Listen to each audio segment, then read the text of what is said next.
Jadi hari ini Mner Audi kasih untuk materi hari ini katanya kita akan berbicara tentang sejarah perkembangan dan pembentukan Mahkamah Konstitusi.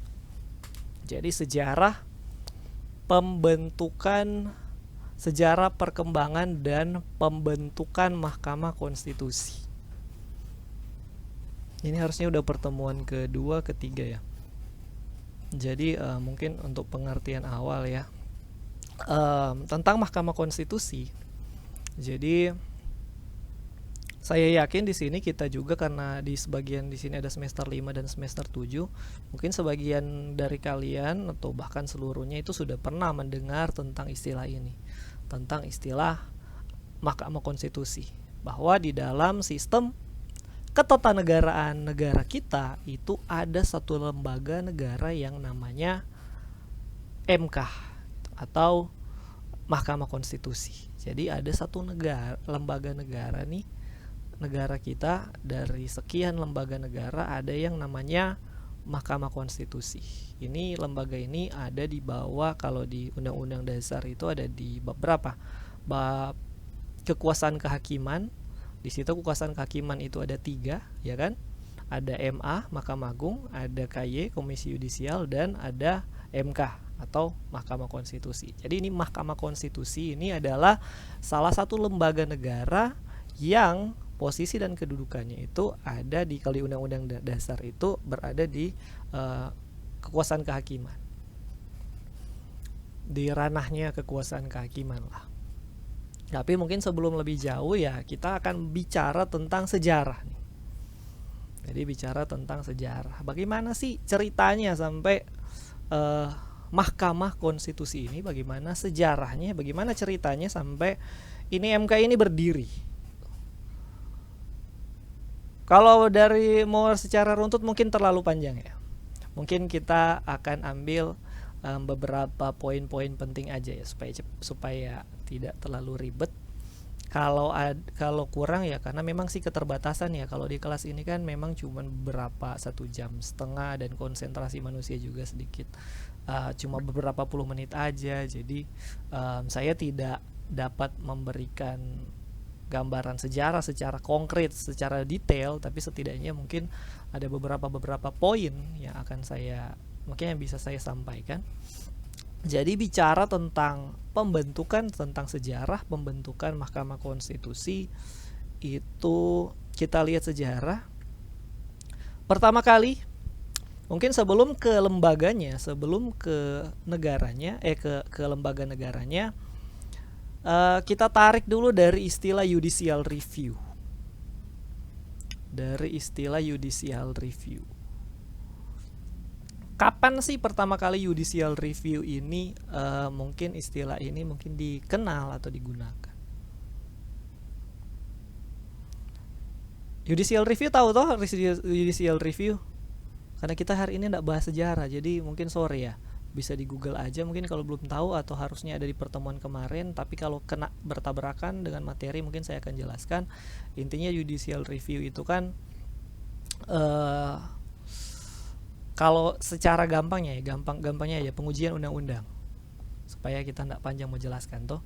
Nah, istilah judicial review ini pertama kali mungkin ya dikenal itu pada tahun 1803. 1803 setelah Masehi ya kan, benar 1803 sebelumnya, setelah Masehi. Jadi 1803, pada tahun 1803 ada kasus. Jadi di Amerika Serikat ada kasus yang namanya Marbury versus Madison. Marbury bisa, mungkin kalau suka cari tahu lebih detail Anda bisa search.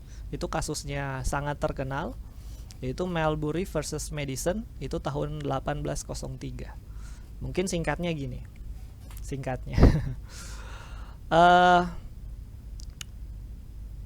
Kasus ini 1803 ini sebenarnya adalah rentetan peristiwa apa yang terjadi setelah pemilihan presiden. Jadi ketika itu pemilihan presiden Amerika, jadi presiden Amerika yang ketiga. Presiden Amerika pertama George Washington, 2 periode, ya kan? Kemudian setelah George Washington siapa yang jadi? John Adams. Jadi waktu George Washington presiden, John Adams ini wapresnya gitu. Setelah George Washington 2 periode dan dia sudah saya tidak mau jadi mencalonkan diri jadi presiden lagi, dan bahkan itu jadi konvensi untuk di ketatanegaraan di Amerika, saya udah nggak mau maju lagi jadi presiden. Kemudian John Adams yang jadi presiden kedua Amerika waktu itu, dan wakilnya adalah Thomas Jefferson. Setelah 1 periode kalau nggak salah, iya, John Adams itu 1 periode. Setelah itu dia mau mencalonkan diri, ya correct me if I'm wrong ya, mungkin saya salah. Setelah dia mau mencalonkan diri kedua kali atau ketiga, mungkin kedua sih yang saya tahu, kedua kali, calon wapres yang satu itu wapres yang sebelumnya Thomas Jefferson juga mencalonkan diri jadi presiden, dan John Adams itu kalah. Jadi di tahun 1980, 79-80 yang menang pemilihan presiden itu John Adams, Thomas Jefferson, dan John Adams ini kalah. Jadi sebelum John Adams kalah, dia mengeluarkan ada yang namanya saya speak sedikit Judiciary Act tahun 1789 itu ada dikeluarkan Judiciary Act yang katakanlah, jadi gini ya, biasanya kalau pemerintah kan sebelum ganti kekuasaan nih, dia bikin apa yang dia boleh bikin. Pokoknya singkat cerita keputusan yang Judiciary Act ini kemudian akhirnya yang dibatalkan mungkin oleh Thomas Jefferson, dan ada yang menggugat namanya Madison ini. Jadi dia menggugat tentang komisi lah, tentang mungkin kalau kita mau cerita ini panjang, jadi kalau suka lebih detail mungkin bisa baca kasusnya. Intinya ketika Madison mengajukan gugatan ini, kemudian hakim yang waktu saat itu yang memegang saat itu namanya John Marshall, dia membuat keputusan yang tidak pernah ada dalam sebelumnya, yaitu membatalkan ketentuan yang ada di Judiciary Act sebelumnya yang dinilai bertentangan dengan konstitusi Amerika Serikat, atau bisa dikatakan dengan kata lain dia melakukan judicial review, seorang hakim di Supreme Court ya, seorang hakim di Mahkamah Agung. Jadi dia mengeluarkan judicial review waktu itu tahun 1803. Jadi sejarahnya seperti itu. Makanya ini kasus ini terkenal. Kenapa? Karena ini seperti dianggap sebagai judicial review pertama. Dan pada saat itu ini menjadi kontroversi sebenarnya, yang kayak jadi bahan perdebatan gitu. Karena simpelnya, dasar kita bicara dasar dulu ya. Kenapa ini hakim ini bisa memutuskan, bisa menyatakan, bisa mengeluarkan judicial review gitu? Dasarnya dia mengacu di Sumpah Hakim. Jadi di Sumpah Hakim itu ada istilah agreeably to the Constitution. Jadi kalau mungkin kita boleh share, mungkin ini ada di kolom chat ya, bisa dibaca, ini adalah Sumpah Hakimnya.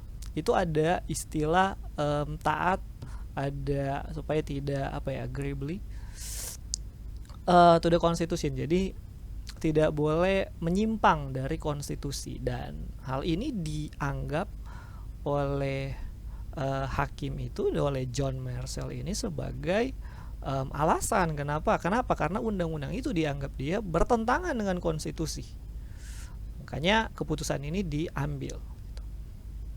Oke, jadi ini sejarahnya. Karena pada waktu itu hakim atau Mahkamah Agung lah katakanlah ya. Kalau di sini kan mungkin dikenal dengan Mahkamah Agung supaya orangnya ndak bingung tuh. Mengambil keputusan itu sebenarnya tidak ditulis kewenangan dari hakim untuk merubah undang-undang. Sebelumnya tidak pernah ada istilah yang mana seorang hakim itu dapat membatalkan undang-undang gitu, dapat judicial review. Tetapi dalam hal ini dilakukan pertama kali oleh John Marshall ini. Jadi makanya terjadilah ada hal baru yang dilakukan gitu. Oke. Oke, terlalu lama kita bicara cuma ini sedikit cepat ya, maaf kalau kita sedikit cepat. Kemudian hal ini menjadi perdebatan di Amerika Serikat dan juga bahkan di Eropa karena sistem judicial review ini pertama mungkin belum dikenal, dan waktu itu perdebatan yang terjadi adalah karena undang-undang itu kan sendiri dianggap sebagai supremasi parlemen, gitu. Kalau misalnya di Undang-Undang Dasar, kalau misalnya di Undang-Undang Dasar itu kan biasanya yang berhak yang bisa membuat undang-undang, menyusun undang-undang itu adalah kewenangan dari legislatif. Gitu. Kalau di Indonesia DPR bersama Presiden, DPR bersama Presiden itu membuat undang-undang. Jadi legislatif yang bikin undang-undang. Waktu itu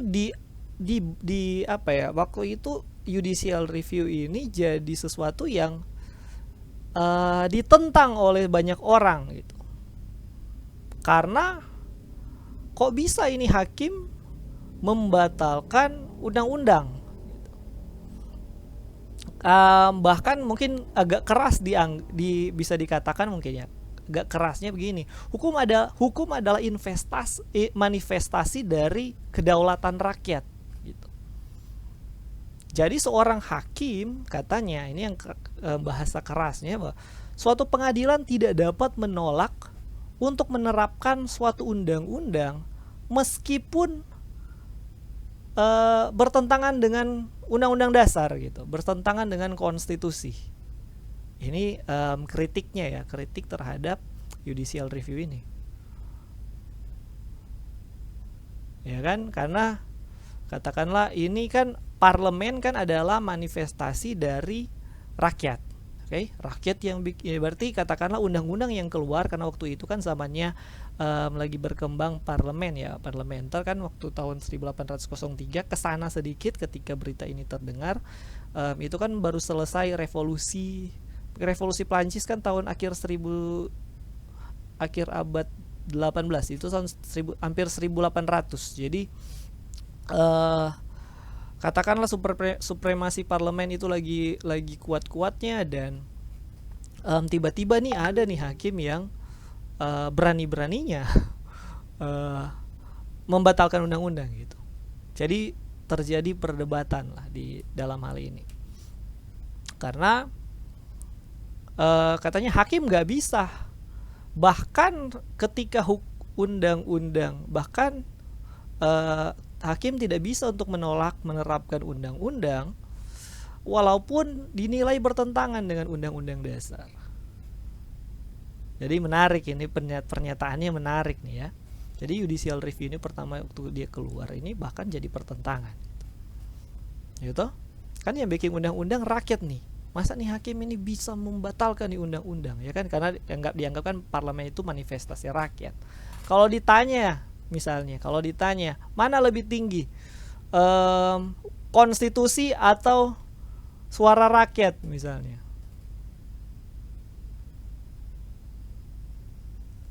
ada yang mau kasih pendapat? Mana yang lebih tinggi, konstitusi atau suara rakyat?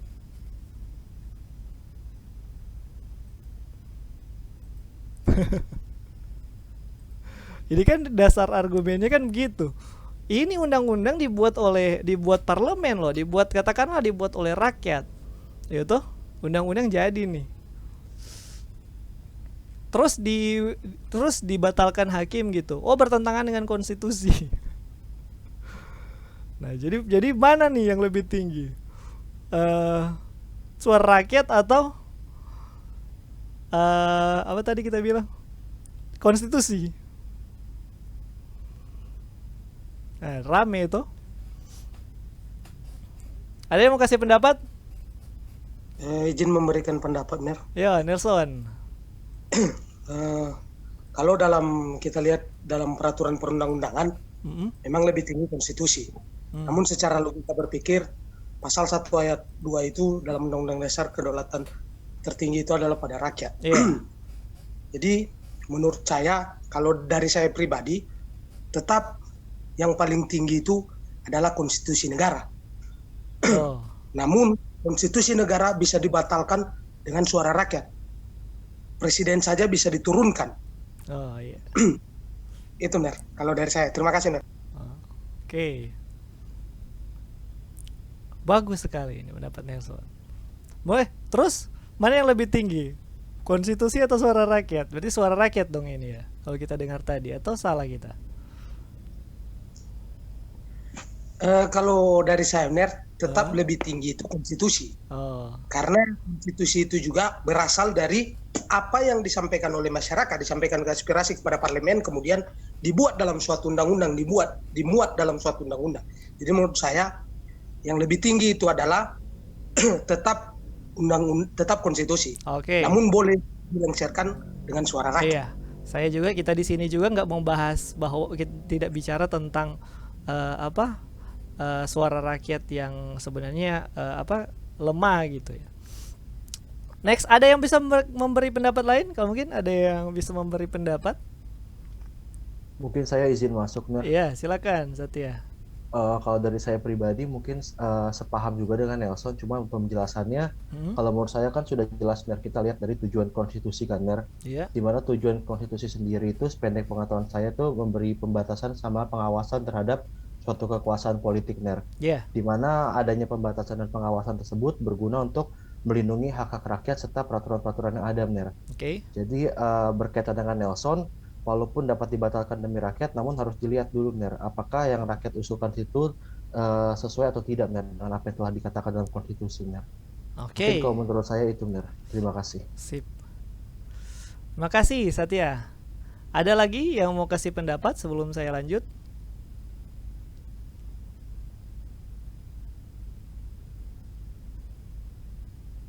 Ada lagi yang mau kasih pendapat? Izin memberikan pendapat, Ner. Iya, Heril. Oke, karena tadi Prof. Nelson dengan Prof. Satya mengambil satu kubu yang sama, maka biarlah saya mengambil kubu yang satu lagi Asik. dan berani mengatakan bahwa yang paling tinggi adalah suara rakyat. Wis. Alasannya begini, Jelaskan. konstitusi bukan filosofi yang mengatur Pak Indonesia, jangan pakai Indonesia. Negara. Yang menurut saya negara diatur dari state, diatur dari filosofinya. Oke. Filosofi fundamentalnya yang itu yang bersifat tetap. Konstitusi adalah suatu upaya atau regulasi yang ditetapkan oleh rakyat untuk menangani perkara rakyat pada masa itu. Oke. Di masa yang akan datang bisa saja perkaranya berbeda, penyelesaiannya juga berbeda. Dibutuhkan konstitusi yang berbeda. Dari suara rakyatlah konstitusi tersebut akan terubah nantinya. Oke. Jadi yang paling tinggi itu ya kita ambil suara apa? Kita ambil kontra. Hidup Kita suara pilih suara rakyat. rakyat. Hidup rakyat. Oke. Terima kasih, Heril. Oh, tunggu, kita catat dulu yang aktif ya, supaya ada apa? Anggaplah ada apresiasi lah buat yang memberikan pendapat, ya toh? Sebentar. Tanggal berapa ini? 16.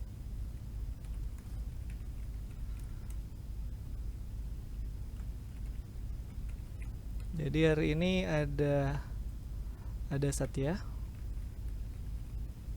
ada Nelson, dan Herial. Oke, supaya cepat ya. Lanjut. Orang simpan dulu. Lanjut. Kemudian pada akhir abad 19, jadi katakanlah ini terjadi heboh lah ya ketika ada judicial review ini pertama kali dikeluarkan itu di tahun 2000 di tahun 1803. Di akhir abad, singkat ya, saya singkat aja langsung ya, lebih cepat lagi. Di akhir abad 19 ada seorang ahli bernama George Jelinek. George Jelinek mungkin Anda pernah dengar juga. Dia kebangsaan Austria. Jadi seorang ahli hukum dari Austria. Dan mungkin Anda bisa kutip ini, negara ini, Austria ini adalah salah satu negara yang penting dalam perkembangan Mahkamah Konstitusi di dunia. Jadi Austria adalah negara yang pertama menambahkan kewenangan judicial review untuk Mahkamah Agung. Jadi Austria ketika pada akhir abad 19, abad 19 itu berarti tahun 1800 akhir-akhir itu menambahkan kewenangan untuk bisa dilakukannya judicial review oleh katakanlah sampai Mahkamah Agung. Mungkin kan namanya lain ya. Kalau di luar ada yang namanya Supreme Court, kalau di sini kita kenal Mahkamah Agung lah. Jadi pendapat, jadi ketika terjadi katakan terjadi perkembangan waktu itu juga salah satu yang mendukung gagasan tentang judicial review ini juga karena terjadi berkembangnya cepat-cepatnya berkembangnya pemisahan kekuasaan. Jadi ketika pemisahan kekuasaan intinya sebenarnya mungkin kata kunci yang perlu dikutip ya, digaris bawahi di sini adalah check and balances. Jadi salah satu tujuan dari judicial review ini adalah sebenarnya untuk mencek and balance gitu, bisa untuk mengimbangi check and balance, untuk mengimbangi lah, untuk mengawasi gitu perundang-undangan gitu. Katanya perlu ini judicial review. Jadi George Jelinek itu juga mengemukakan gagasan dan gagasan itu diterima. Buktinya adalah bahwa di akhir abad 19 Austria itu menyatakan bahwa Mahkamah Agung ini dapat memiliki kewenangan untuk melakukan judicial review. Oke. Lebih ke sana lagi kita lihat di tahun 1920, ini sudah abad ke-20, 1920. Ada lagi seorang ahli yang bernama Hans Kelsen. Hans Kelsen ini juga orang Austria, ya toh? Hans Kelsen orang mana? Austria toh? Kok salah leh?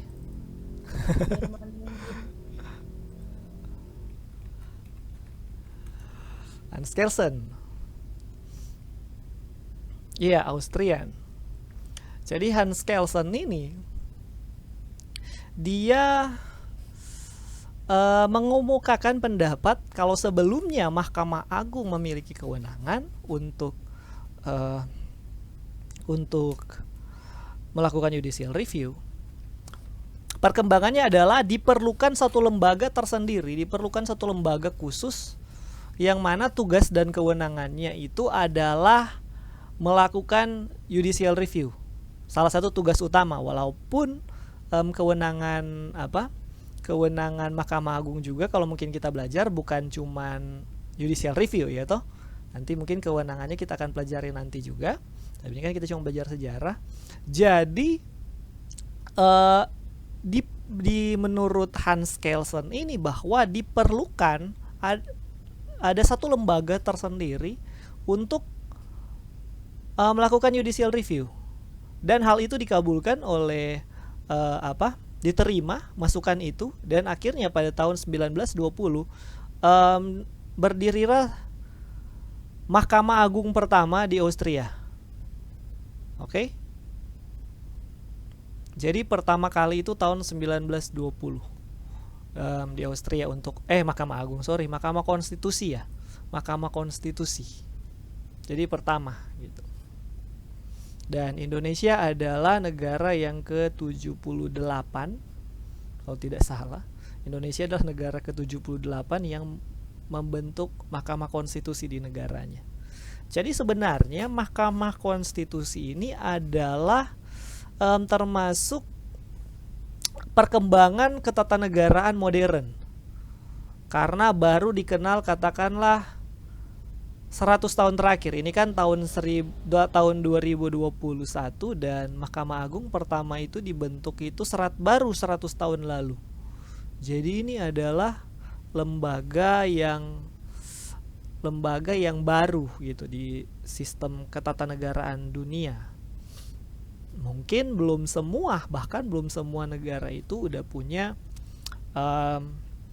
Mahkamah Konstitusinya sendiri. Indonesia adalah negara yang ke-78 yang membentuk lembaga ini. Jadi dalam kurun waktu sekitar 80 tahun ada 77 negara yang mengadopsi konsep ini. Jadi diterimalah secara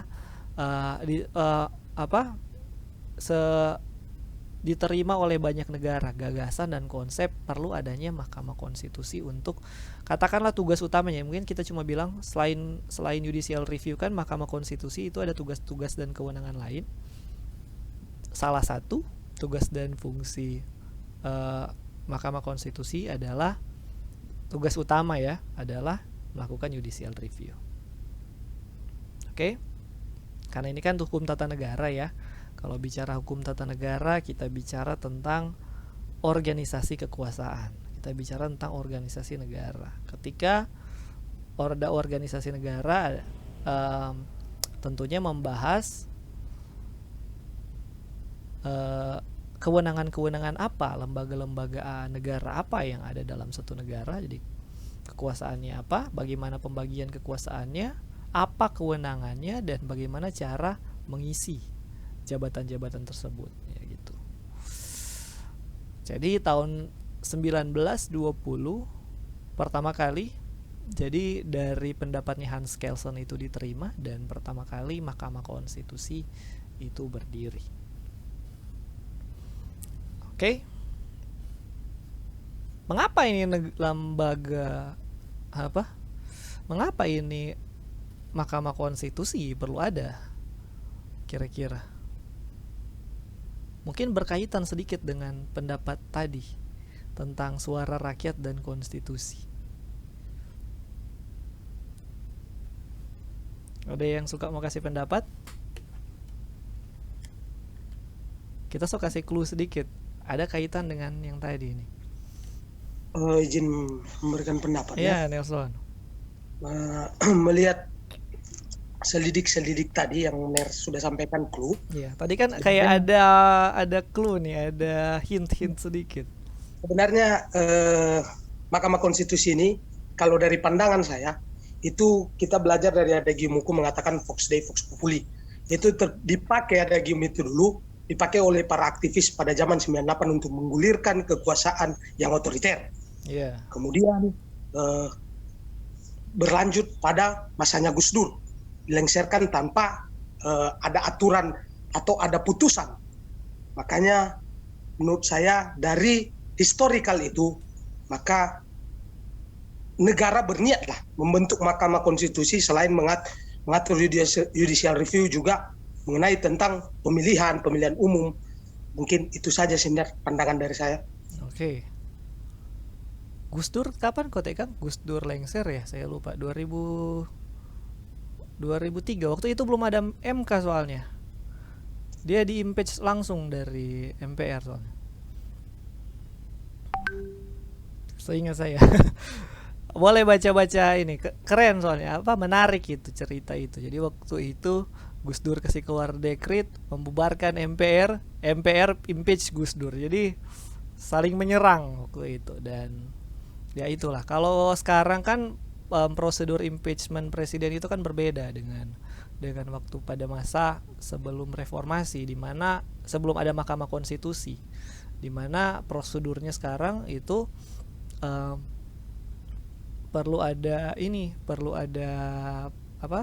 perlu dibahas, dipersidangkan di Mahkamah Konstitusi. Kalau dulu belum, karena belum ada Mahkamah Konstitusi. Ini kayaknya timingnya mungkin pas banget bahkan sebelum. Saya ingat Gus Dur itu tahun 2001, 2002. Sorry saya lupa. 2004 kan SBY. Berarti sebelum 2004. Antara kan ada Mega beberapa tahun mungkin 2001, saya lupa, sorry. Mungkin ada pendapat lain sedikit mungkin tentang bagaimana ini wewenang, kenapa ini Mahkamah Konstitusi perlu ada kira-kira. Mungkin ada banyak alasan ya. Kenapa kira-kira? Izin menjawab, Ner. Ya, Dwi. Baik, terima kasih atas kesempatan yang diberikan, Ner. Jadi kalau dari Dwi, kenapa sih Mahkamah Konstitusi ini sangat penting? Itu, Ner, dikarenakan MK ini sebagai the guardian of constitution, yang dimana dia sebagai penjaga marwah daripada konstitusi itu sendiri. Yang mana kita ketahui bersama bahwa di dalam konstitusi negara Republik Indonesia itu, yaitu Undang-Undang Dasar Negara Republik Indonesia tahun 1945, di situ tercantum adanya hak-hak konstitusional daripada warga negara, yang mana hak konstitusional tersebut merupakan hak mendasar, hak yang fundamental, yang salah satunya ialah penjaminan terhadap hak asasi manusia juga. Sehingga benar untuk menjaga nilai-nilai konstitusi, kemudian untuk menjaga hak-hak konstitusional daripada warga negara itu tidak terlanggar, sehingga harus dibentuk suatu Mahkamah Konstitusi itu sendiri di suatu negara, benar. Mungkin itu saja singkat dari Dwi, benar. Terima kasih. Tadi kan katanya salah satu adalah ini the guardian, salah satu fungsi dari Mahkamah Konstitusi adalah the guardian of the Constitution. Ini sebenarnya ini materi nanti sebenarnya, tapi ini Dwi so tahu. Tadi katanya untuk menjaga hak-hak asasi manusia. Kalau ndak ada Mahkamah Konstitusi, apakah nggak bisa dijaga nih hak asasi manusia? Mungkin apakah memang perlu sekali nih? Karena kalau nggak hak asasi manusia itu tidak bisa terlindungi gitu. Oke, bisa dijawab sendiri mungkin ya. Ada lagi yang mau kasih pendapat?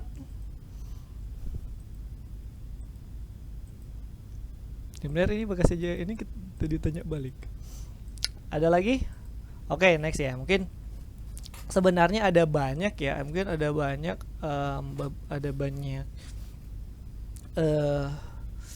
pendapat tentang perlu tidaknya Mahkamah Konstitusi, penting tidaknya, atau mungkin apakah kewenangan Mahkamah Konstitusi mungkin bisa diserahkan ke lembaga negara lain, mungkin apakah perlu ada atau tidak.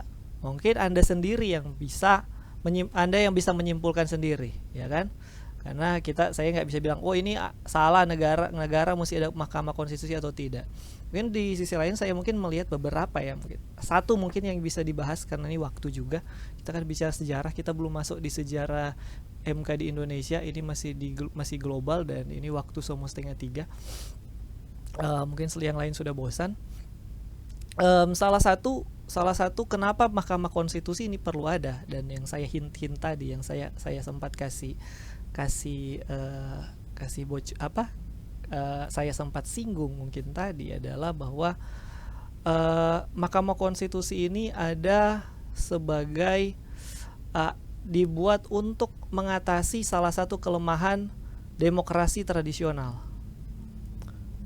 Jadi Mahkamah Konstitusi ini salah satu tujuan dibentuknya adalah supaya untuk membatasi atau mengatasi lah kelemahan yang ada di sistem demokrasi tradisional. Katakanlah mungkin Anda ingat pendapatnya sistem demokrasi. Kalau bicara sistem demokrasi, katakanlah suara rakyat ya toh. Pemerintahan yang dimana kekuasaan tertinggi itu berada di tangan rakyat, itu konsep demokrasi, ya kan? Mungkin Anda ingat ketika semester 1, ketika ada pendapatnya Jeremy Bentham yang bicara tentang utilitarianism, yang bicara tentang kalau kita kenal mungkin kemanfaatan, the greatest good for the greatest number gitu. Tentang kemanfaatan sebesar-besarnya untuk sebagian besar orang, ya kan? Nah,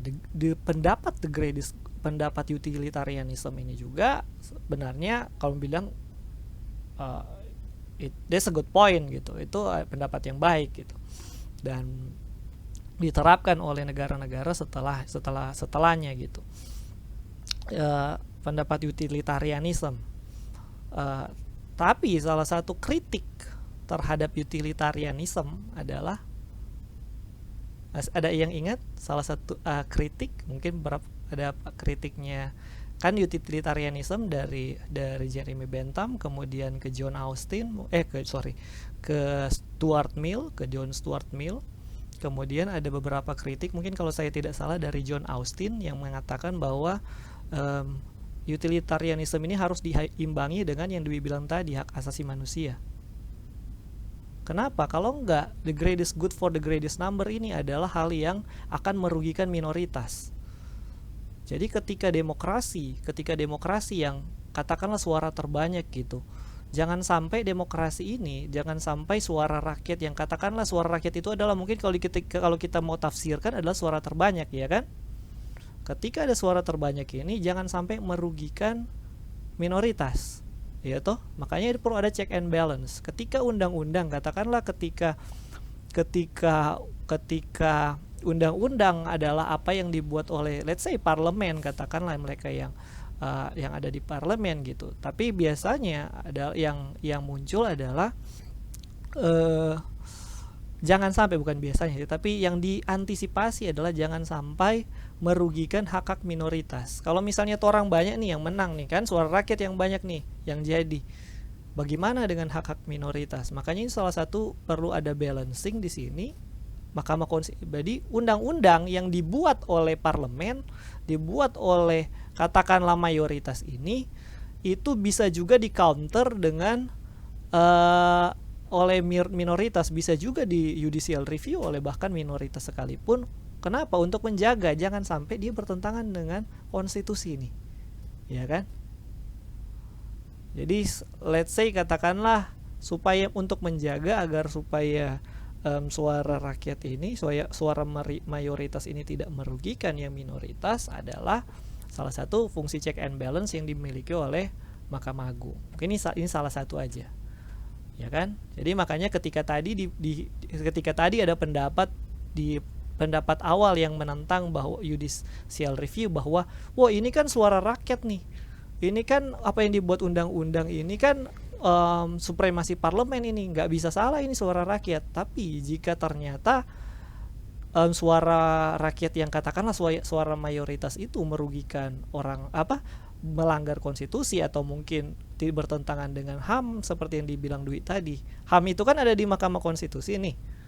Ketika misalnya dengan embel-embel suara rakyat terus bertentangan dengan HAM misalnya, hak-hak minoritas misalnya mungkin terasa terancam atau terganggu, maka undang-undang itu diberikan peluang oleh katakanlah konstitusi, ya kan, yang memberikan kewenangan itu kepada Mahkamah Konstitusi untuk dilakukan judicial review.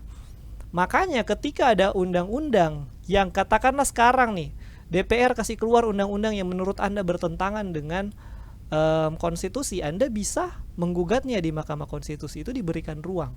Untuk apa? Supaya katakanlah legislator ini nggak sembarang-menang bikin undang-undang terus nggak bisa di counter, nggak bisa di check and balance gitu.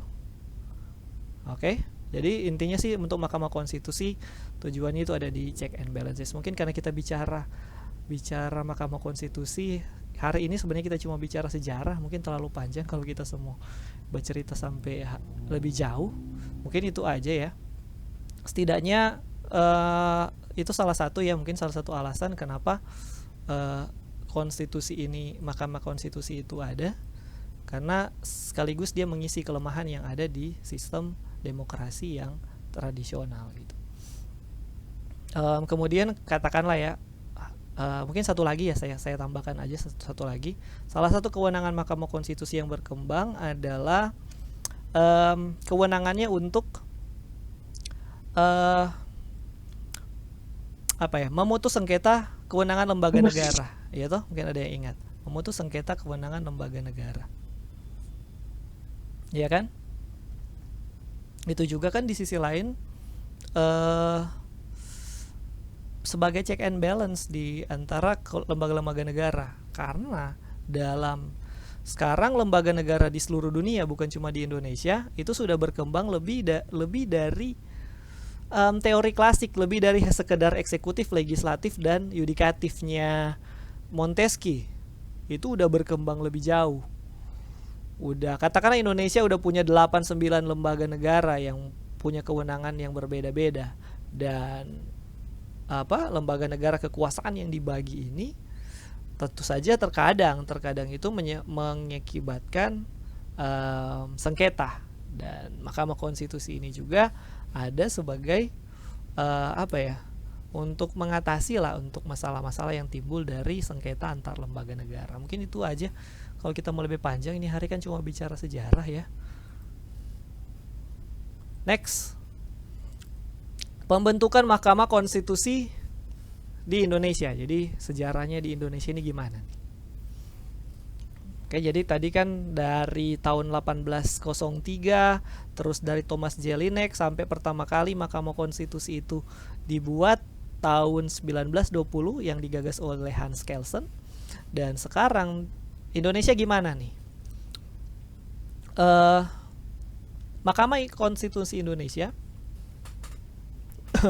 seperti yang kita ketahui tadi adalah kita yang ke-78, dan ini Mahkamah Konstitusi ini adalah perkembangan hukum tata negara di era modern ya. Katakanlah let's say Mahkamah Konstitusi dikenal sekitar 100 tahun terakhir. Dan Indonesia baru membentuk ya, kalau disahkannya sebenarnya dari pertama kali dikemukakan melalui amandemen ketiga. Pertama kali ditulis dalam amandemen ketiga Undang-Undang Dasar 1945. Amandemen ketiga tahun berapa? Tahun 2001 ya kan? Amandemen 4 kali, 99, 2000, 2001, 2002. Jadi amandemen ketiga itu ada di tahun 2001. Baru di amandemen ketiga Undang-Undang Dasar memasukkan Mahkamah Konstitusi. Jadi membentuk, katakanlah let's say dibentuk Mahkamah Konstitusi pertama kali ditulis dalam Undang-Undang Dasar negara kita itu di tahun 2001. Masuk di Undang-Undang Dasar ya. Berdiri kan kalau Anda baca kalau ditanggalkan hari akhir MK itu kan 2003, tapi pertama kali kan dibuat di amandemen ketiga. Tapi kita lihat sejarah lagi, balik lagi orang bahas sejarah. Bagaimana dengan sebelum adanya Mahkamah Konstitusi ini? Bagaimana sebelum? Kenapa nggak ada di katakanlah di era Orde Lama, Orde Baru? Mungkin sedikit ya, kita kan sekalian membahas tentang kewenangan judicial review. Jadi ini mulai bagabule kita. Habis ini kita masih ada 3 kelas. Ada kelas di semester 5 di ITK, terus kemudian di Pancasila. Kita bertabrakan di kelas Pancasila. Dan sebenarnya bukan kita yang masuk, tapi almarhum Ner Ai ya, karena Ner Ai sudah meninggal. Jadi itu kelas yang baku tabrak itu kita mesti masuk dua-dua. Jadi abis masuk sampai jam 5 tak mau sambung lagi. Jadi gitulah, sebelah bagabu ini. Lanjut. Jadi bagaimana dengan sejarah MK di Indonesia? Pertama kali sebenarnya ketika BPUPKI bersidang gitu, ketika mereka membahas tentang membuat konstitusi, sebenarnya Muhammad Yamin sebenarnya pernah memberikan usul bahwa Mahkamah Agung itu diberi kewenangan untuk judicial review. Waktu 1945 yang ketika BPUPKI itu bersidang, itu kan mereka kan mau susun nih Undang-Undang Dasar. Itu ada berapa kok? Tim 9 ya. Dan Muhammad Yamin memberikan usul waktu itu. Sebenarnya usul sudah diberikan Muhammad Yamin. Terima kasih. Kemudian Muhammad Yamin, dan kemudian usul itu ditolak oleh Supomo, Profesor Supomo. Jadi Profesor Muhammad Yamin, kemudian usul itu ditolak karena suatu dan lain hal. Mau bilang nanti politis lagi. Katakanlah ditolak oleh Supomo. Alasannya karena waktu itu Indonesia kan masih kurang, masih sedikit sarjana hukum dan masih belum banyak orang-orang hukum yang berpengalaman untuk melakukan judicial review. Jadi ditakutkan mungkin keterbatasan kualitas ya dari sarjana hukum waktu itu yang masih kurang sekali. Kemudian kedua karena katanya pendapatnya ya, ini bukan kita pendapat, dia pendapat. Jadi kalau ada yang mau menentang bukan kita yang bilang. So counter duluan. Katanya Indonesia itu tidak menganut paham trias politika. Jadi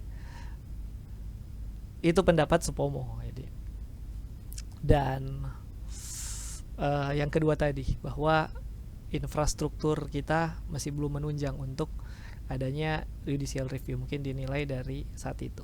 Jadi sebenarnya, jadi akhirnya tahun 1945 ketika Undang-Undang Dasar itu dibuat pertama kali, itu tidak ada yang namanya Mahkamah Konstitusi. Jadi tidak ada juga tidak ada Mahkamah Agung yang punya kewenangan untuk melakukan judicial review. Itu sejarahnya. Padahal sebenarnya Muhammad Yamin juga sebenarnya sudah mengajukan. Jadi katakanlah ada etikat lah sebenarnya sebelumnya, tapi kemudian tidak dimasukkan, keputusannya tidak dimasukkan ke dalam Undang-Undang Dasar. Gitu. Kemudian cepat-cepat ya supaya tidak terlama. Kemudian tahun 19, ini cuma beberapa poin penting aja ya. Tahun 1949. Tahun 1949 apa konteks konstitusi di Indonesia waktu itu?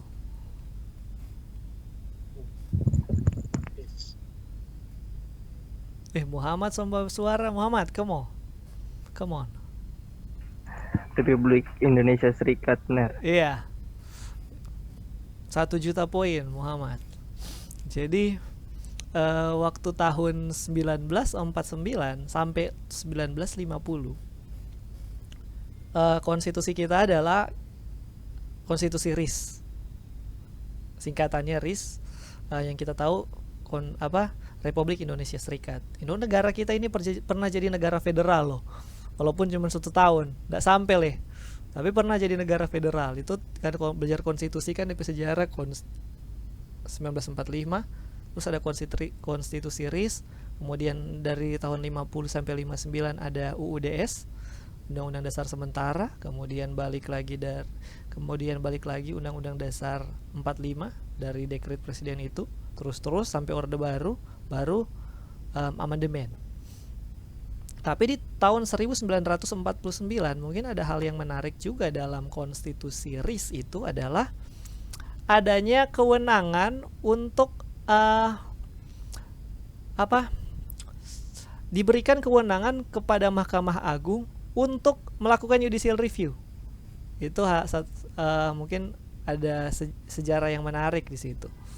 Bahwa di tahun 1949 ketika kita menganut konstitusi RIS, itu Mahkamah Agung diberikan kewenangan untuk menguji undang-undang negara bagian terhadap konstitusi, ya toh, karena waktu itu kan orang itu jadi negara federal gitu, jadi ada negara bagian, saya lupa Republik Indonesia itu jadi salah satu negara bagian, saya lupa ada beberapa negara bagian, dan Mahkamah Agung dalam konstitusi RIS diberikan kewenangan untuk melakukan judicial review terhadap apa? Undang-undang negara bagian terhadap konstitusi. Jadi itu sejarahnya tahun 49 itu sempat ada. Kemudian UEDS kembali 1945 kan enggak lagi. Terus bagaimana dengan upaya-upayanya? Dalam diantara rentan waktu ya sejak pemerintahan Orde Baru itu ada beberapa kali gagasan untuk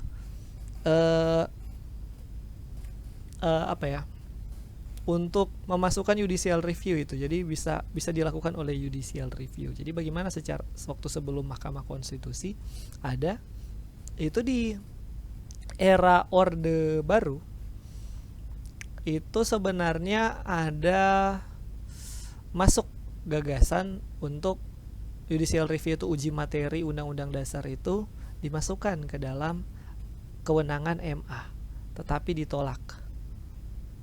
Karena waktu itu argumennya, kita baca-baca argumen Jo. Hanya MPR yang dapat bertindak sebagai pengawal konstitusi. Waktu itu. Argumennya begitu ya. Jadi waktu tahun 1966 sebenarnya pernah dibentuk panitia ad hoc 2 MPRS tahun 6667. Mereka merekomendasikan kewenangan judicial review diserahkan kepada Mahkamah Konstitusi, kepada Mahkamah Agung. Tetapi ditolak pemerintah. Alasannya yang tadi. Karena katakanlah MPR lah yang bertindak sebagai pengawal konstitusi. Mungkin Anda ingat kalau waktu era Orde Baru, era sebelum adanya reformasi, itu lembaga negara itu ada 2 jenis. Ada lembaga negara, ada lembaga tinggi negara, dan ada lembaga tertinggi negara, ya toh?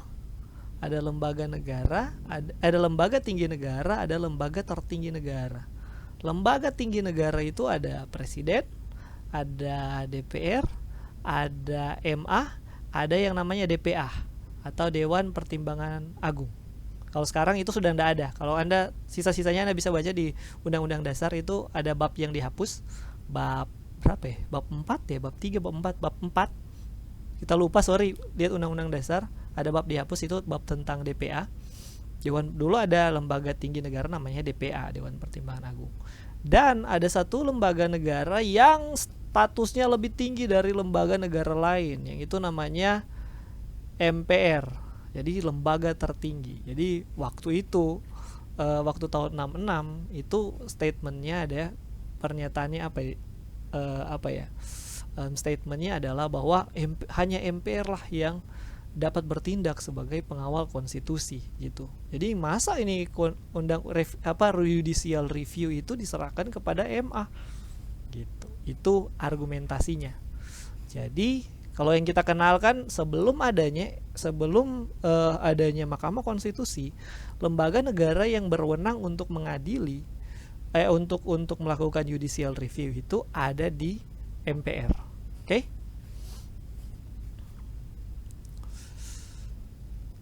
Lanjut.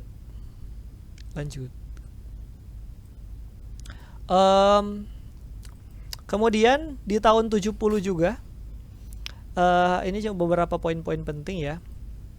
Ketika dibahas ada RUU rancangan undang-undang tentang kekuasaan kehakiman pertama kali dibahas, itu tahun 70. Muncul juga sebenarnya gagasan ini bahwa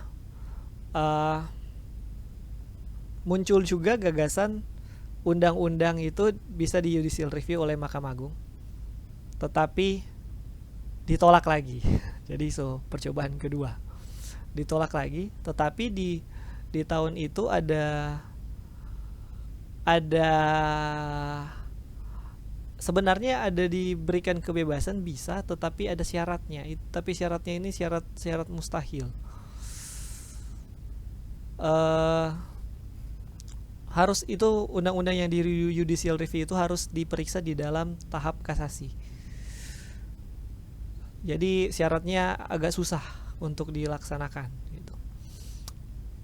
Jadi katakanlah let's say sampai tahun sekian, sampai sebelum Mahkamah Konstitusi ada, kewenangan untuk judicial review itu ada di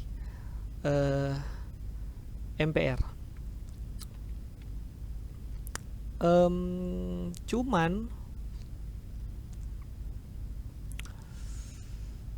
di tahun berapa ya, saya lupa, mungkin 70. MA memiliki kewenangan, mungkin yang kita tahu sampai sekarang dalam istilah judicial review itu Mahkamah Agung itu memiliki kewenangan untuk menguji undang-undang di bawah undang-undang dasar. Jadi Mahkamah Konstitusi itu, jadi dalam rentan ini Mahkamah Agung itu sebenarnya juga diberikan kewenangan juga untuk menguji undang-undang, tapi bukan undang-undang, tapi undang-undang yang ada di bawah undang-undang dasar. Kalau Anda baca hierarki perundang-undangan, yaitu Anda baca hierarki perundang-undangan, semua undang-undang yang ada di bawah undang-undang itu kewenangan untuk melakukan judicial review ada di Mahkamah Agung. Oke?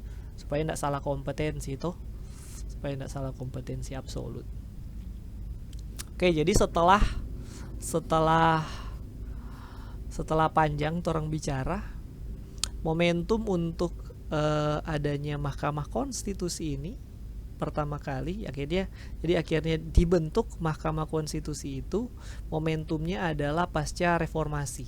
Jadi setelah tahun 1998 yang kita tahu ya, belajar sejarah, tahun 1998 itu terjadi reformasi, dan salah satu hal yang penting di situ adalah akhirnya Mahkamah Konstitusi ini disahkan ya, ditulis di dalam Undang-Undang Dasar kita. Waktu itu pembahasannya itu ada tiga opsinya untuk judicial review. Waktu itu alternatifnya itu ada 3. Pertama, apakah kewenangan judicial review ini akan diberikan kepada MPR seperti sebelumnya oleh MPR? Kedua, apakah ini waktu yang mau pembentukan MK ya. Kedua, apakah kewenangan judicial review ini akan diberikan kepada Mahkamah Agung seperti yang sebelumnya diminta-minta atau akhirnya ditolak terus? Ketiga, apakah akan dibuat lembaga baru yang katakan namanya Mahkamah Konstitusi untuk yang salah satu tugas tujuan itu adalah melakukan judicial review selain yang kita tahu yang tadi. Jadi waktu itu alternatif pilihannya itu ada 3. Mau diserahkan ke MPR, mau diserahkan kepada MA, atau dibentuk lembaga baru namanya Mahkamah Konstitusi. Kemudian opsi alternatif yang dipilih adalah dibentuknya lembaga baru yang namanya Mahkamah Konstitusi. Nah, argumennya apa? Pertama, katanya kalau mungkin Anda punya pendapat lain nih, misalnya, harusnya dibuat di MPR lah, gitu. Mungkin ada yang penganut yang tadi, mungkin MPR lah yang berhak mengawal konstitusi itu. Mungkin. Atau taruh di MA aja. Jadi kita kasih yang kita mau bilang ini adalah pertimbangannya. Jadi pertama katanya kalau judicial review ini ada di MPR, itu di MPR itu kurang orang-orang yang orang-orang ahli hukum di MPR itu kurang. Ya toh, kalau MPR kan wakil rakyat kan tidak semuanya sarjana hukum, tidak semuanya orang ahli hukum. Masa mau diberikan kewenangan oleh judicial review? Padahal sebenarnya kan dari awalnya aja udah kocak sebenarnya. Coba mau dipikir dari tadi ya. Kan sebelum MA ini, sebelum adanya Mahkamah Konstitusi ini, kewenangan untuk melakukan judicial review itu ada di MPR tadi toh. Sebelum ada MK. Tapi dari DP nama Jo DP nama aja judicial review tuh. Jadi maksudnya ini harusnya lembaga yudisial lah yang melakukan review, masa lembaga legislatif yang melakukan review undang-undang gitu. Harusnya judicial review kan, dari istilahnya aja udah rancu kalau judicial review ini dilakukan oleh MPR gitu. Kalau dari udah konyol dan kalau di negara lain kan itu kalau ndak di Mahkamah Agung lembaga baru. Ini MPR yang punya kewenangan untuk itu. Itu kan aneh, lucu katanya. Ini pendapat bukan pendapat kita ya, pendapat yang saya baca. Jadi pertama kenapa judicial review ini tidak diberikan kepada MPR? Karena MPR tidak punya cukup tidak punya cukup ahli hukum gitu, dianggap kurang memahami hukum untuk melakukan judicial review. Kedua, kenapa tidak diserahkan ke Mahkamah Agung? Karena Mahkamah Agung katanya tugas dan kewenangannya udah banyak. ini so banyak sekali dah. Ini DP cerita orang ini so lelah sekali dia urus ini peradilan di satu Indonesia. Ini mau tambah orang pekerja gitu. Itu katanya, itu istilahnya. Lu kasihan tuh orang so lelah tompe kerjaan so banyak, ini mau tambah tompe kerjaan gitu. Nanti semuanya ndak efektif gitu. Akhirnya maka diambillah keputusan bahwa ya udah kita bikin aja lembaga baru yang namanya Mahkamah Konstitusi untuk melakukan judicial review dan tugas-tugas yang lain. Walaupun sebenarnya Mahkamah Konstitusi itu kan kewenangannya itu ada beberapa ya. Ada melakukan judicial review, ada sengketa pemilu, ada memutus sengketa kewenangan lembaga negara, bisa membubarkan partai politik, bisa apa lagi? Kita lupa satu, sorry, karena terlalu cepat. Pokoknya itulah. Jadi walaupun sebenarnya juga Mahkamah Konstitusi itu juga punya kewenangan-kewenangan lain ya. Tapi akhirnya diputuskan bahwa akan dibentuk lembaga yang baru, jadi melalui Undang-Undang Dasar itu amandemen ketiga. Kemudian dibentuklah Mahkamah Konstitusi, undang-undangnya keluar tahun 2003, Undang-Undang Nomor 24 tahun 2003. Disahkan pada tanggal 13 Agustus 2003, jadi dianggap itu sebagai hari lahir Mahkamah Konstitusi, tanggal 13 Agustus 2003. Kemudian dipilih 9 hakim. Mungkin nanti pengisian jabatan juga itu ada di materi yang nanti juga. Dipilih 9 hakim, dan tanggal 15 itu dipilih 9 hakim, tanggal 16 Agustus itu dilantik. Jadi itu sejarah lah pembentukan Mahkamah Konstitusi di negara kita. Mungkin saya agak cepat karena keterbatasan waktu. Setidaknya itu poin-poin penting untuk sejarah Mahkamah Konstitusi. Kalau tidak salah ketuanya siapa? Pertama ketua kalau nggak salah Jimli ya, Prof Jimli Asidiki itu ketua pertama Mahkamah Konstitusi. Oke, mungkin itu aja. Ada yang mau bertanya mungkin? Atau sudah seboleh tuh? Ada yang mau bercerita? Izin bertanya. Iya, Nelson. Tadi benar ada bahas tentang materi yang berkembangan dan sejarah yang komprehensif, tapi saya di sini cuma bertanya tidak terlalu berkaitan dengan sejarah, tapi tetap berkaitan dengan konstitusi. Iya, silakan. Jadi Ner, kira-kira pandangan Ner dari akademisi, bagaimana konstitusi yang saat ini diterapkan di negara kita, negara Republik Indonesia? Karena banyak yang bilang bahwa Indonesia ini sistem pemerintahannya itu atau sistem di Indonesia ini semi mandul. Ada yang presidensil, katakan presidensil, ada juga yang katakan parlementer. Nah, kemudian kalau kita lihat tadi membahas tentang demokrasi, kalau kita katakan bahwa Indonesia telah berubah dengan adanya Mahkamah Konstitusi, saya rasa belum sepenuhnya. Mengapa? Kita tahu bahwa konstitusi di negara kita ini saat ini, kalau kita boleh lihat di Papua di sana terjadi pemilihan kepala negara atau presiden, itu berpatokan itu bukan orang langsung pergi ke TPS, tidak semua. Apa yang dikatakan oleh kepala suku semua diikuti. Satu suara, biarpun dalam hitungannya itu kan banyak, tapi hanya satu suara gitu sih. Jadi bagaimana pandangan Ner secara akademisi terhadap konstitusi kita sekarang ini? Mungkin itu saja. Oke. Ini pertanyaan ini menarik sekali ini. Mau mancing sekali ini. Oke. Ini ada sedikit kayak ada kritik-kritik sedikit juga tentang pemerintahan nih kayaknya. Kalau ditanya kepada saya, konstitusi. Ini kan pendapat ya toh, setiap orang bisa berpendapat. Ini kita suka counter di sini dulu. Ini kan setiap orang itu bisa berpendapat. Kalau misalnya ditanya apakah konstitusi kita udah baik atau tidak, kan biasanya begitu toh. Kalau menurut saya cukup oke, udah cukup oke. Kan kalau di konstitusi itu ada yang kaku, ada yang rigid ya toh. Kalau yang mau fleksibel, orang jadi kayak Swiss misalnya kalau nggak salah, hampir tiap tahun itu undang-undang dasar amandemen. Kalau ini tuh orang kayak lumayan sakral lah, agak lumayan susah, agak kaku lah ya kan. Kalau di ini kan ada rigid, ada kaku.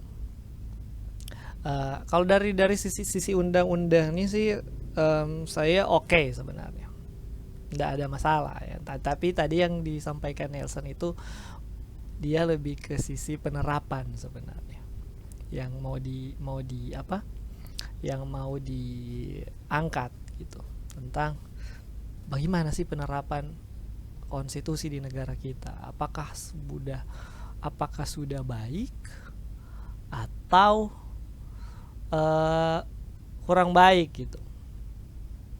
Kalau ditanya ini gimana ya, mau kalau nggak mau tanya kritik, kita kritik lagi ya maksudnya yang ketidakpuasan saya juga terhadap pelaksanaan konstitusi di negara kita juga mungkin banyak juga gitu, tentang bagaimana seharusnya ini kok bertentangan dengan konstitusi dan sebagainya. Itu jadi PR gitu. Saya juga sebenarnya agak banyak kekecewaan juga tentang pelaksanaan.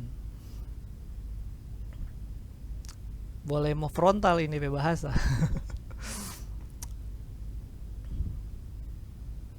Banyak lah sebenarnya, ada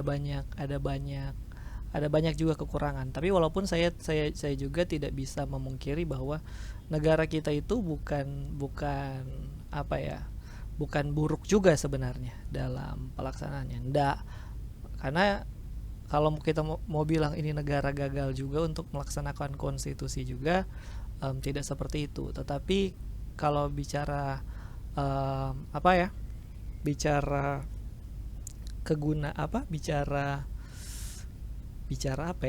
kalau bicara pelaksanaannya, saya lihat juga agak ada banyak kekurangan di sana sini juga ada banyak kekurangan. Mungkin beberapa yang ini bisa jadi kritik pemerintah ini. Beberapa ya. Contoh, katakanlah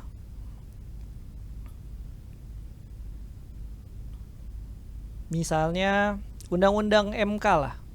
Undang-undang Mahkamah Konstitusi. Wah, ini mau jadi curhat lumayan ini. Katakanlah 10 menit.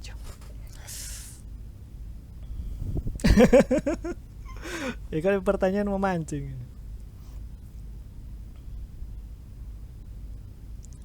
Yang bikin undang-undang siapa? DPR. Yang melaksanakan undang-undang siapa? Presiden. Ya kan? Yang kita malas ini politisasi. Kalau terlalu banyak politisasi, jadi ada satu golongan itu jadi kayak, sorry to say, oligarki. Sekelompok orang yang menguasai, jadi negara kayak diatur oleh sekelompok orang aja. Harusnya ya, contoh sedikit kritik aja ya. Contoh, harusnya gini. Anggota dewan, DPR, parlemen, itu tugasnya apa?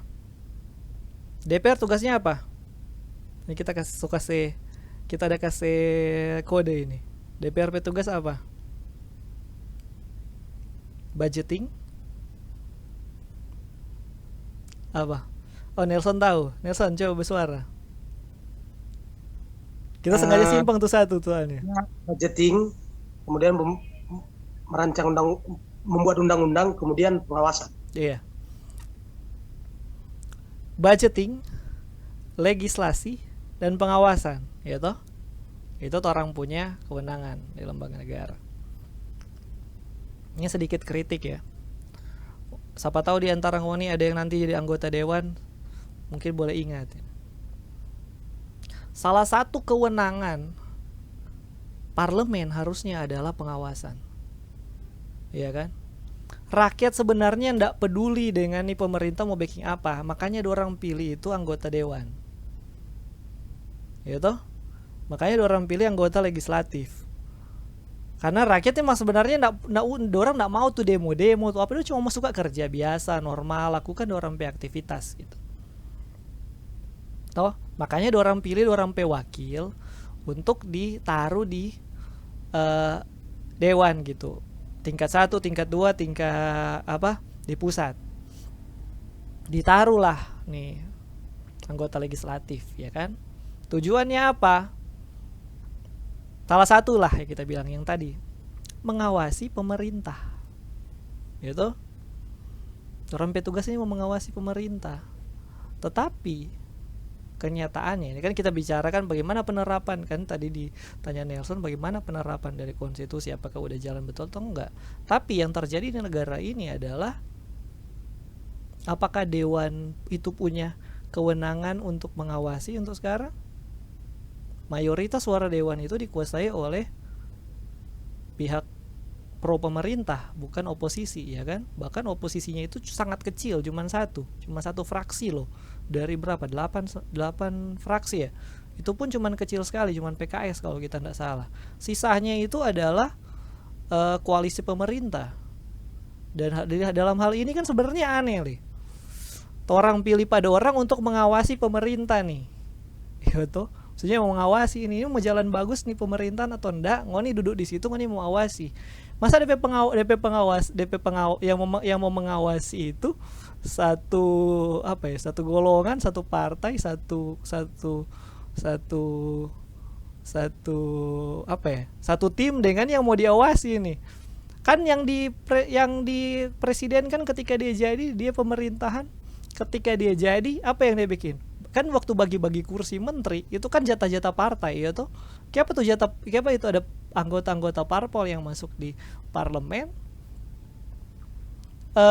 Karena supaya menunjang ini pemerintah punya kepentingan di dewan, supaya apa? Katakanlah undang-undang itu digolkan supaya mulus-mulus lancar-lancar gitu. Saya lihat itu beberapa tahun terakhir, bukan cuma dari era presiden sekarang, dari sebelumnya sepertinya pemerintah lebih suka kita bikin koalisi nih di parlemen supaya supaya torampe pemerintahan itu aman lancar gitu. Tapi jangan lupa sebenarnya itu parlemen itu kan tujuannya untuk mengawasi pemerintah nih. Masa nih orang-orang parlemen itu jadi nggak bisa untuk mengawasi kalau ngana ada di yang diawasi gitu. Aneh kan, orang yang mengawasi dan diawasi itu sama. Dan kritik kedua yang saya agak takutkan adalah misalnya ketika tadi judicial review itu yang dilakukan oleh Mahkamah Konstitusi, dan sangat mencurigakan sebenarnya ketika dengan apa yang undang-undang yang dikeluarkan terakhir di undang-undang MK yang beberapa tahun lalu kan rame. Di beberapa tahun lalu itu rame apa kok sampai demo yang undang-undang revisi undang-undang KPK. Itu ada beberapa undang-undang ada beberapa undang-undang yang disahkan, dan salah satu yang paling bikin rame itu sampai demo kan revisi undang-undang KPK. Tapi yang satu yang saya lihat adalah revisi undang-undang MK. Waktu itu mungkin tidak terlalu banyak orang yang lihat bahwa waktu itu dekat-dekat itu beberapa tahun lalu itu undang-undang MK itu ada yang direvisi juga, dan hasil revisi itu saya tidak cukup senang sebenarnya dengan hasil revisi tersebut. Boleh lah ngoni searching.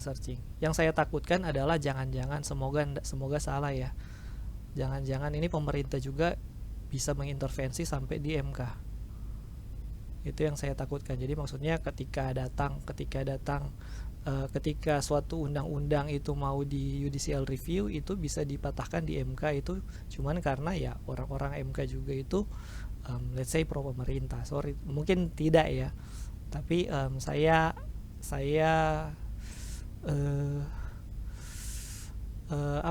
khawatir tentang itu.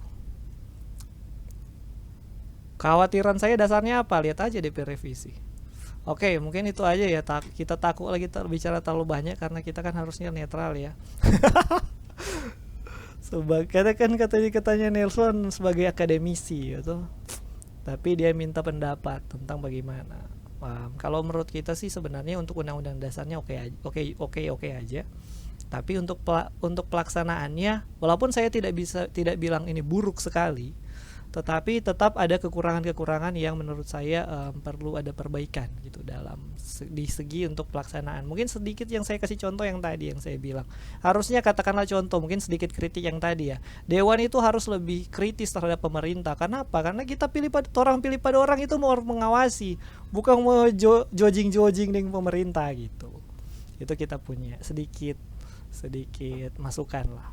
Soalnya enggak sehat kan koalisi sekarang, oposisi itu cuman minoritas, jadi susah gitu. Oke, mungkin itu aja. Nelson, so panjang 10 menit. Ner. Terima kasih Ner, sangat komprehensif biarpun Ner tetap berada pada posisi maroh akademisi. Nah, kita pancing keluar dari situ. Tapi terima kasih Ner. Iya. Kalau orang bercerita di warung kopi mungkin lebih kasar kita bercerita. Iya, yang kita takut kan kayak ada rekam ini kok viral lah, rame. Oke. Orang sama dengan Ner, santai. Orang santai-santai lah, gitu. Cuman yang yang kita boleh bilang yang terakhir, kita lakukan apa yang bisa kita lakukan gitu. Anda sebagai mahasiswa mungkin katakanlah sekarang kalau ngana masih posisi ngana mahasiswa nggak belajar bye-bye gitu. Ketika ngoni jadi pemimpin nanti, nah ngoni bisa lakukan apa yang ngoni punya, apa yang ngoni yakini gitu. Toh untuk sekarang, posisi sekarang ya belajar dulu lah kalian gitu. Oke, supaya berikut kan jadi toh awas ngoni kita dapat ngoni di sini kok ada yang dapat tangke korup misalnya. Oke, mungkin itu aja ya. Kita masih mau masuk kelas lagi ini. Ada mungkin absen bagaimana ketua kelas? Silakan kita kasih ke ketua kelas Jo atau wakil untuk baik, absen. terima kasih Ner. Iya. Tadi sudah diberikan untuk link Google Formnya mungkin sudah di absen ya. Dan juga udah di screenshot partisipan ya. Oke. Oh kalau sudah aman. Oke dah. Kalau begitu sampai ketemu lagi ya. Dan kita cuma isi kan, harusnya hari ini kan bukan kita, cuman katakanlah kelas mendadak, jadi itu orang sharing lah ya. Sampai ketemu lagi di kesempatan selanjutnya. Jangan lupa jaga kesehatan dan selamat sore. Terima kasih Ner. Selamat Terima kasih. Terima kasih Ner, selamat sore. Ner, makan